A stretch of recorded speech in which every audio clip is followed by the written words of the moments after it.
Welcome to the build-up to the 2022 InterVarsity competition. I don't know if you guys are excited as I am, but I can't believe that it's another year has gone past and we're eagerly building up to this year's competition. It gives Food Focus a great pleasure to be part of this and to host the webinars to assist you guys with some information. So from my side, Adele, I really hope that you guys are excited about what is going to happen during this presentation, but most of all, that you guys are already planning your beers for the competition. So it gives me great pleasure now to hand over to Apiwe that will officially open this webinar for us today and introduce you to the speaker and to his topic. Apiwe, over to you. Thank you. Good afternoon, everyone. Apologies, I cannot put on my video. I just had a problem with my webcam just now. My name is Apiwe Ngusani Mawela. I am a brewmaster who is also currently the Relations Manager for the Beer Association of South Africa. So the Beer Association of South Africa is one of the sponsors of the InterVarsity. And I'll just quickly, before I introduce our speaker, just give a bit of brief overview of who Beer Association is and who our members are. So BASA is a non-profit organization that that looks after the beer manufacturers in the country. So our members are South African Brewers, who's currently under AB InBev, Heineken South Africa, and also the Craft Brewers Association. Craft Brewers Association currently has over 150 to 200 craft breweries across the country. So as BASA, we are those who were at the competition last year would have met me and the team from BASA, my CEO, Patricia Pillay. So we are very much excited to be part of the InterVarsity and looking forward to adding value, not just to this year's competition, but going forward, and also seeing how in the long run, going into the industry, how we can help those who are interested to get into the beer industry. So let me introduce our speaker for today, Wouter, Mr. Wouter Steyn. I've known Wouter for many, many years. I think for over 10 years now. We used to work together, so we train as brewers together. He's currently the brewing manager at Heineken South Africa, based at the Durban plant. So he's overlooking the brewery there. Has been in the industry for the past 10 years. He's a qualified brewer, qualified brewmaster. He brews obviously mainly from the Heineken family, the great beers that you guys know, with Heineken being ranked number 3 globally on fresh taste. That is the beer they produce from Citibank.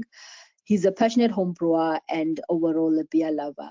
So I think for the topic we're having today on a few tips to boost your beer, I think Wouter is the man to really give you guys more insights on how you can actually improve your beers going to the competition. Thank you. Over to you, Wouter. Thanks, Apiwe, for the wonderful introduction. Yeah, definitely made me blush a bit there, but really appreciate it. So guys, yeah, we're going to quickly talk around a few tips on how to brew your beer, basically a discussion around the most common issues we picked up during judging and brewing the last couple of years with the InterVarsity brewing competition, but also with other competitions. I think the main focus of the presentation is to not have information overload, but basically just put a few sort of principles or tips in your minds, which you can then go and think about, and we can have a chat in the Q&A session, but also later. So we'll give my contact details at the end. I think at the end of the day, the focus is to improve the love of beer and in our beer brewing community, and then yeah, just put better beers out there. In that case, everybody wins. So really looking forward to this. And on that note, let's kick off. So yeah, the most common deviations that we've witnessed. So when I say we, I mean me and my colleagues here at Heineken and elsewhere as well. When we go and judge competitions and in homebrewing in general, is bottle-to-bottle variation. So we're going to go in a little bit of more detail just now. But bottle-to-bottle variation is definitely one of them. And then yeast-associated sulfurs. So when we talk about that, we talk about the acetaldehydes, that green Granny Smith apple, that sort of really sort of lingering aftertaste we sometimes get, the McCaptain's, the rotten pumpkin or rotten vegetable sort of flavor, and then diacetyl butterscotch and buttered popcorn. So we'll talk a little bit around that. Then also flavors from water. So it's most chlorine, which goes over to chlorophenolic. There's a couple of others as well, like metallic, which we sort of often pick up. And then hygiene-related off flavors. So the H2S, rotten eggs, acetic, a sort of vinegar off flavor, and then phenolic, which you would get on traditional Weiss beers, which you also see on some of the beers due to a wild yeast infection. So yeah, we're gonna cover these one by one, and just a really few practical tips from a small scale brewery, a home brewery sort of point, where you can go and yeah, sort of check those and just tick them off. But I think if we ever take an oversimplified sort of approach to brewing, and I'm referring to the diagram on the right hand side there, it's a marriage of cleanliness, so general cleanliness in your equipment, your operation, how you add your ingredients, everything like that, together with happy yeast. Happy yeast is absolutely critical. There's no debate on that. If the yeast is unhappy, they're going to let you know it, right? And then the last one is the ingredients. So if you get those right, you really go into sort of the space where you can really produce a great beer, and then produce it consistently as well, which I think is the other side of the coin that one needs to look at. But all of these are sort of enclosed in a framework of planning. So I find out in sort of commercial production, but in home brewing as well, beer is not something that likes to be rushed. So that requires diligent planning, getting the right ingredients, not having ingredients overaged, prepping your yeast. But planning is quite a big thing. So I think all of you guys have been in the competition before. You would know that if you plan well in advance, you don't rush yourself, anything like that, that usually delivers your best sort of entry into the competition, versus that sort of last minute decision, let's tweak this and let's tweak this and let's tweak this, and then stuff generally tends to go wrong, even stuff that you weren't thinking about. Something wasn't clean or something like that. So I think that's really crucial. If you want to make a note, put a little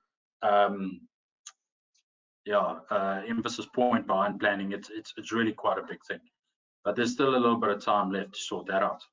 So then if we go into the first one, bottle to bottle variation.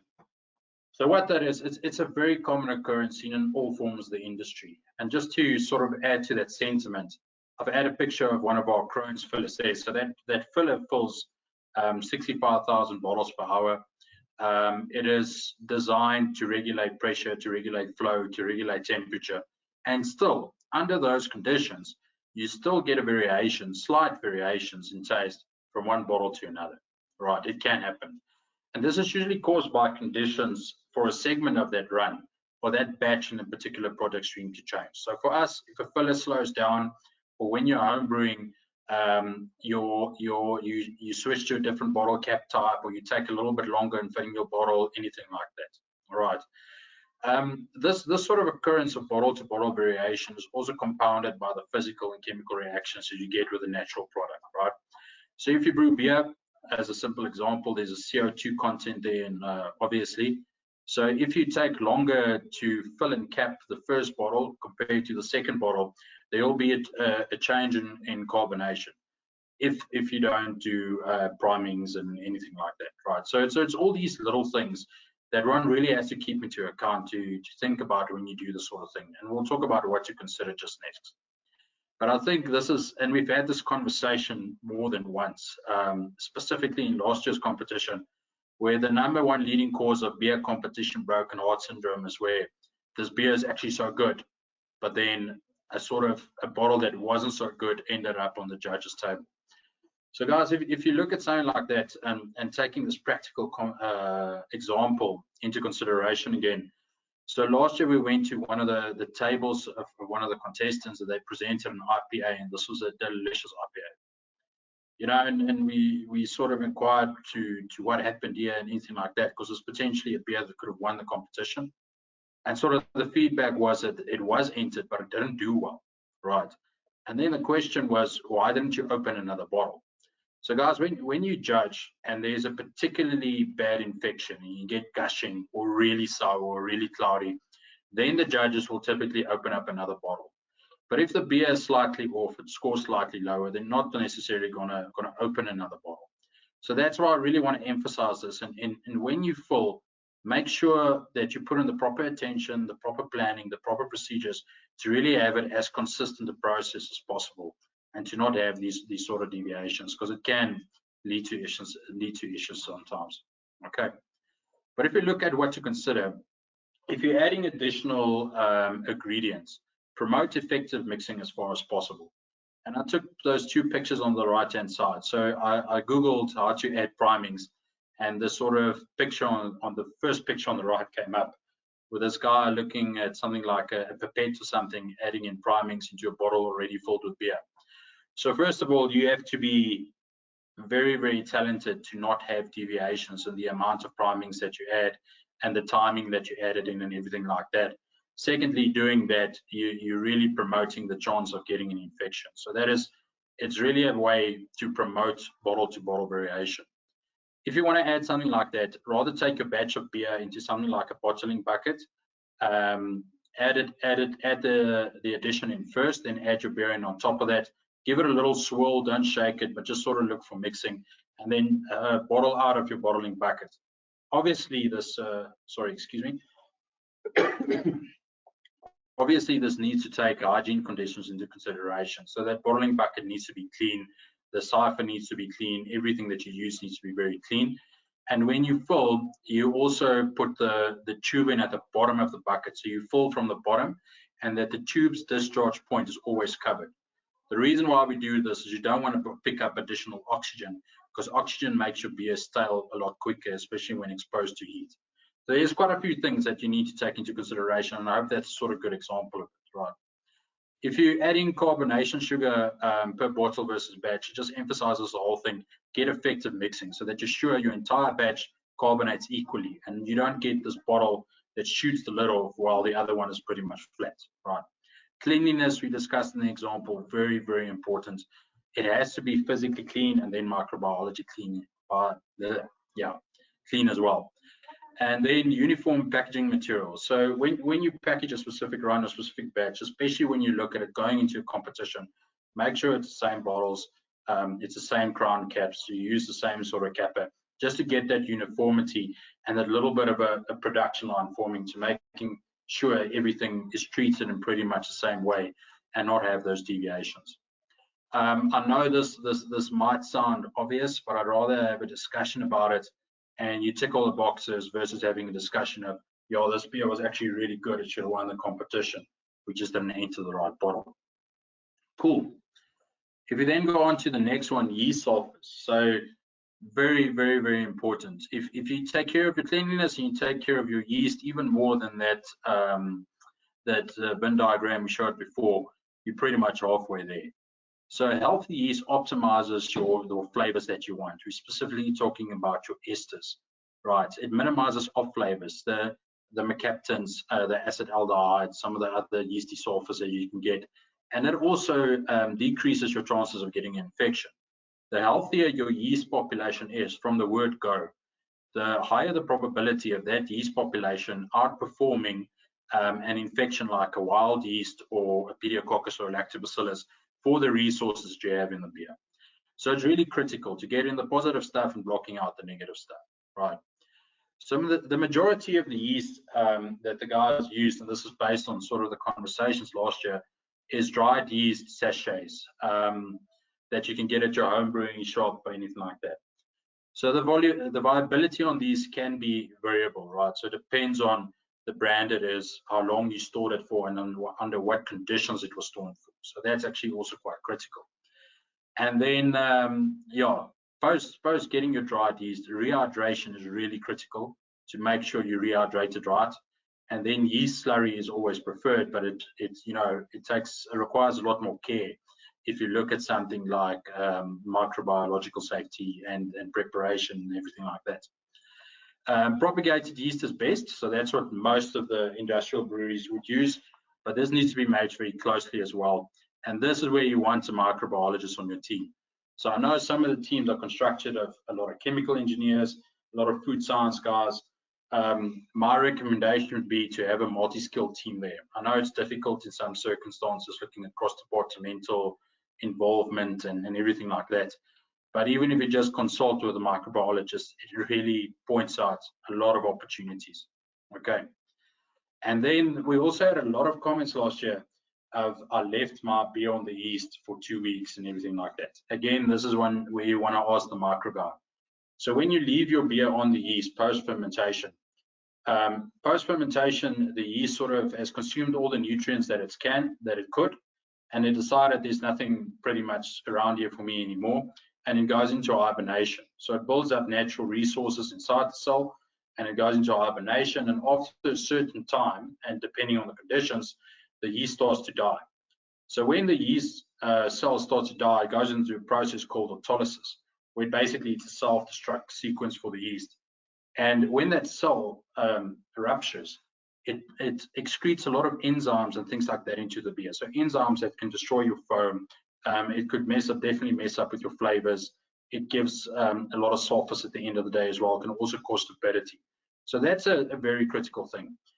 If your yeast is still helping you, right, the yeast is most likely still in suspension. If it's mopping up diacetyl, taking care of your acetaldehyde during maturation, the best thing to do is to do regular sort of scraps and make sure you don't let the beer sit on dead yeast, because then that's where these sort of things happen. I am aware of very recipes and other approaches where the guys do leave the beer on the yeast, but please keep in mind that these guys have got cylindrical conical tanks. They've got cooling, most likely with alcohol water or ammonia on the cone, so that the yeast environment is controlled very closely. From a sort of home brewing point of view, or a smaller brewery point of view, if you don't have all these technological controls, it is not a good idea to just leave the beer on the yeast. It will affect the flavor negatively. Okay. If we look at what to consider, so rehydration of yeast, as I mentioned there, that's critical, really, really critical. So we at Heineken use dried yeast for most of our operations around the world. In Amsterdam, they take care of the Heineken yeast strain. They then have a drying plant and they ship that out to everywhere. There's a lot of commercial reasons behind that. I know other breweries do it quite differently as well, which forced us to really get to know the rehydration of dried yeast and how to use it. So taking this into a sort of home brewing environment, what I found to work really well is if you use the stirrer on the right-hand side there with a magnetic stirrer. So once again, this is very, very critical to make sure that that Erlenmeyer flask is very clean, microbiologically clean, that your magnetic stirrer is clean.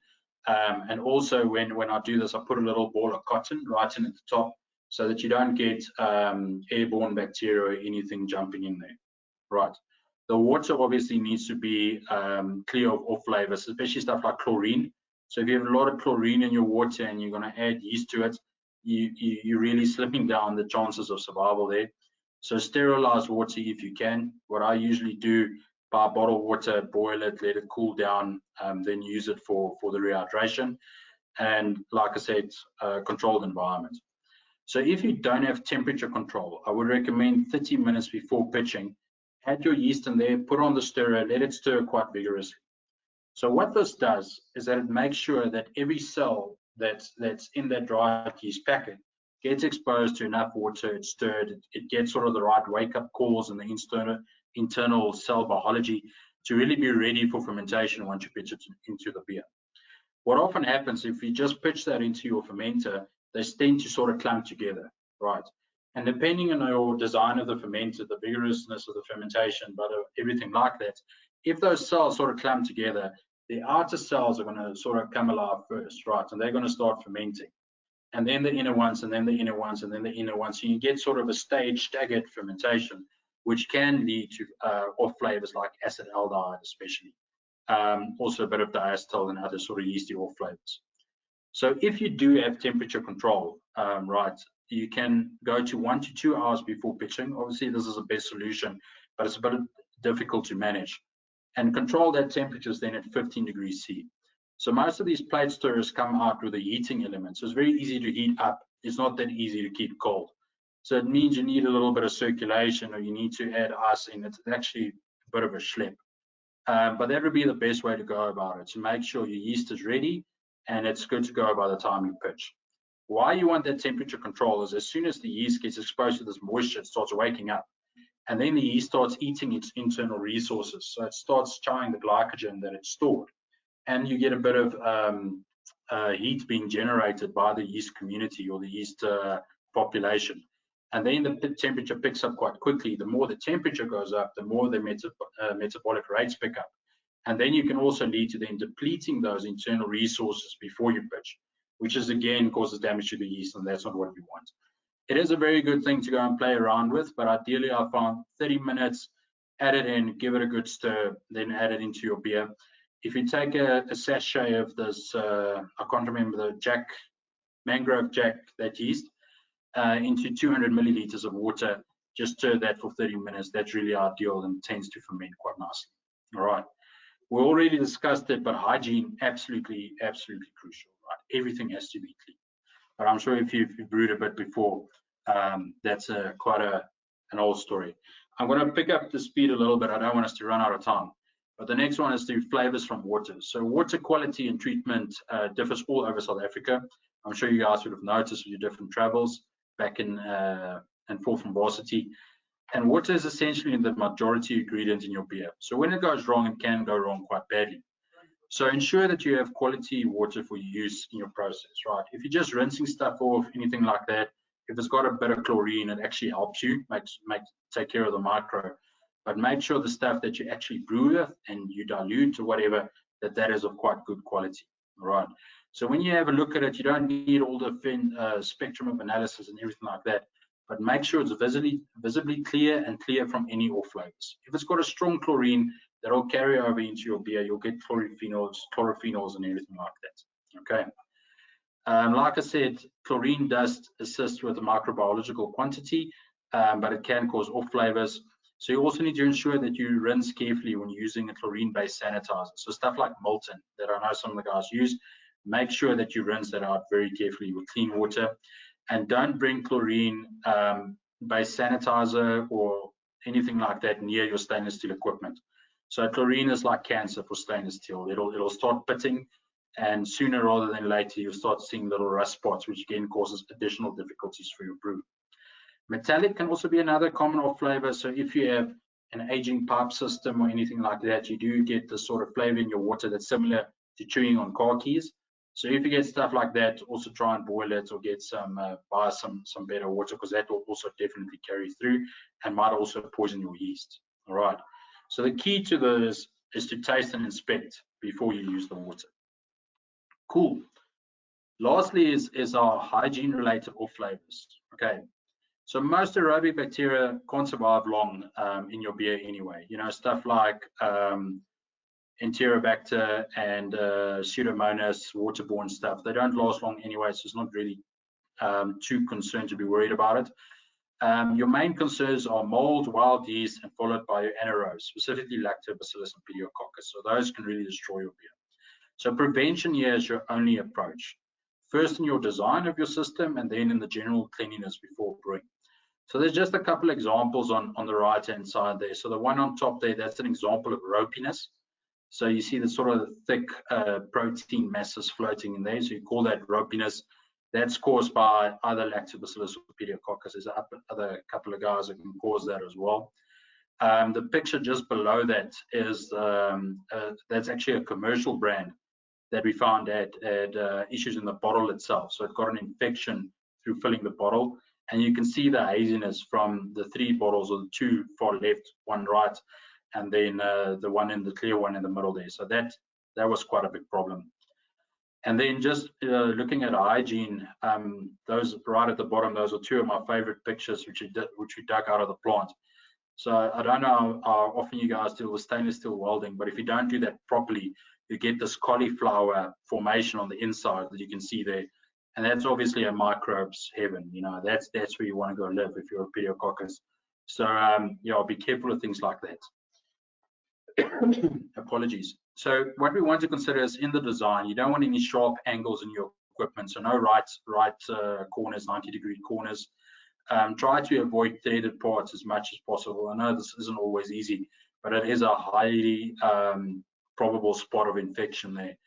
And desired to promote easy cleanability. So be able to scrub if you need to scrub, get in there, clean everything out, and make sure nothing gets stuck in there and later cause you issues. On the cleanliness side, if you can see marks or dirt, it's not clean. If there's mark or dirt or scale or anything like that, there's an opportunity for microbes to hang out. So there's no point in skipping that 2-minute little bit of elbow grease and cleaning compared to brewing for 8 hours and then not enjoying the beer, right? So that's quite a critical one. If you wing it, it will bite you. I found every time I thought to myself, it'll be fine. It always bites me. So yeah, remember that one. And then post-physical cleaning, use a good sterilant that will work well. So we're saying thanks to COVID there. When I started homebrewing way back when, I don't know, for some reason, alcohol-based sterilants weren't that readily available. So I used to go buy like cheap vodka to put in a spray bottle and just spray everything down for the alcohol to sterilize. But now there's a lot of really good clean alcohol on the market that you can use, rinses off very easily and doesn't cause any damage. Cool, and guys, that's pretty much it. So it's the sort of 4 biggest things that we've noted up to now that you can have a look at, and a few practical things to have a look at. Please go and think about it. If you have any further questions, you're more than welcome to contact me. I'll put my email address up there. I'm also available on LinkedIn. Yeah, any questions? My turnaround time on these are not always what they should be, but I will get back to you, and I'm committed to help out really as much as I can. So looking forward to hearing from you, and thank you very much. Fantastic. Thank you so much, Wouter. That was really very informative, and we really appreciate your time and effort putting the presentation together. I've got one question for you thus far. If there's any other questions, guys, please feel free to either put them in the question bar or put up your hand, and in that way I will see that you've got a question, and then I'll ask Wouter. So Wouter, the question is, the yeast slurry, should we be adding nutrients or malt extracts? Yeah, I would use rather go for malt extracts, but if you make up that yeast slurry and it's based from dried yeast, just use water, half an hour, and pitch it. If it's malt extract will help, but not too highly dosed. Then I would say like a 12-degree Plato max. The issue is with yeast nutrients, so especially stuff like zinc and copper eventually become poisonous to the yeast, and that's usually part of your yeast nutrient. So it's a very fine balance, and I honestly think if you buy good yeast, it's stored well, you rehydrate it properly, the risk of adding nutrients doesn't quite justify the reward of it.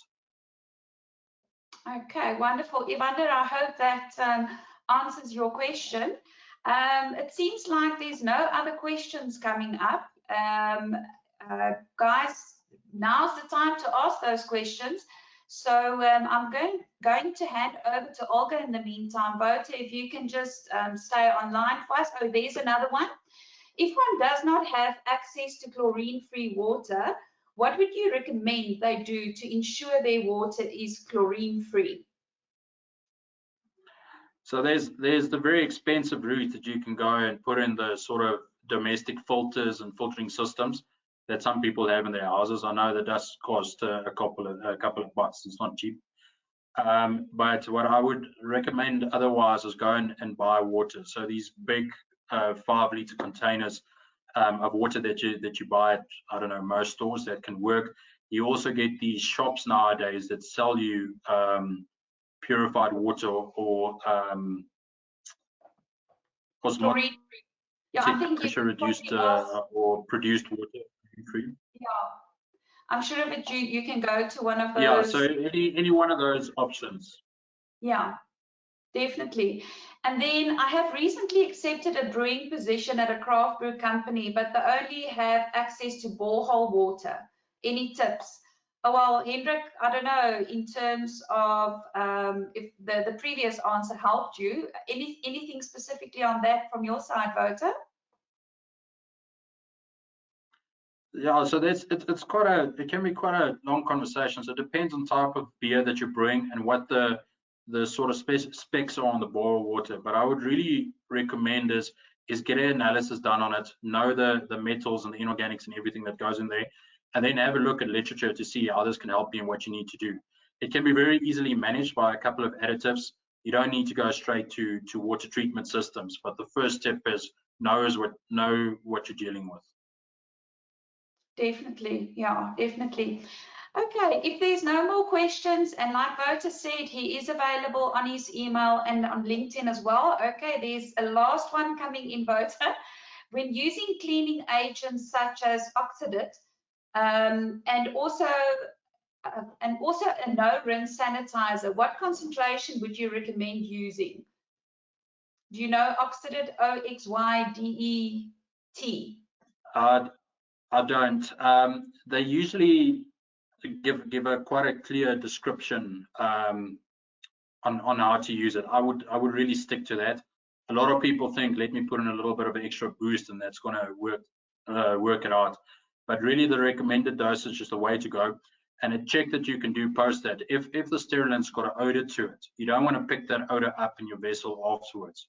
So apply it, spray it on, let it drip off or drain it or whatever, and then it should be relatively clean. But yeah, coming back to the first point, so most of these no rinse sterilants are really very good. We also use them practically in the brewery as well. So if you just stick to that recommendation, you'll be fine. That sounds like good advice to what you've given. Thank you very much. Okay, guys, I'm going to give over to Olga now. Olga, over to you for a few words, and then I'll end off the webinar. Hi, Dal. Thank you. Hello, everyone. Okay, so I just want to have a quick few words. Thank you, Wouter, for a very informative presentation. I think we all learned something today and some fine tricks to make that winning beer. So I will send out a document to everyone later this afternoon, the challenge to participate. So that will tell you the rules for this year and also which brews are on the list for this year, which categories you have to brew in. So please study that. We will set out some time on Friday to discuss it in detail after the BJCP presentation by Chris Roth. So keep your questions about the categories for Friday. Then I would just like to thank all our sponsors. You will see from the slideshow that we have quite a few new sponsors this year, and you will also be receiving some goodies from some of the sponsors, which should be delivered this week. So look out for, I'm not going to tell you, let's let that be a surprise. And then just one last thing before we log off. So the webinars will be recorded and we will make the recordings available on the microsite as soon as possible. I will put the link to the microsite in the email that I will send out to you later. That's it from me. I look forward to seeing everyone at tomorrow's presentation. Yes, thank you so much, Olga, for that. Yes, I think in summary, what I heard, what Wouter shared with us is that if you guys haven't started planning as yet, now is the time to do so. And like they say, if something is not written down, it's not a plan, it's then a thought. And the universe applauds actions and not only thoughts. So planning, planning, planning. And me as a foodie, I'm so happy to hear that he did speak about cleanliness throughout the process. In every slide that he had, he mentioned that. So guys, in the planning, make sure that you've got proper chemicals that you're going to use, how you're going to clean, when you're going to clean, and especially also with the design, as he spoke on the last slide, make sure that your design does not lead to areas that is difficult to clean. He also mentioned how important the packing material is in terms of that it needs to be the same. And then also what he said is your choice of your yeast, how important that is. And yes, making sure that you ask all those important questions to the microbiologist, or making sure that you've got a microbiologist on your team. And then I think probably the most important one for me as well, is because that's the biggest ingredient that he spoke about, is the quality of your water. Know the quality of your water and taste the water yourself and make sure that that is right. And then, like he said, design. So guys, I am sure of it that these tips are very practical and that it will add a lot of value to your planning program. And looking forward to seeing you tomorrow and the rest of the week to the other webinars. We really are looking forward on assisting you guys in building up the best brew for the competition during the 21st to the 23rd of October. So thank you very much for your time and have a pleasant afternoon. Until tomorrow, looking forward to having you. Bye-bye.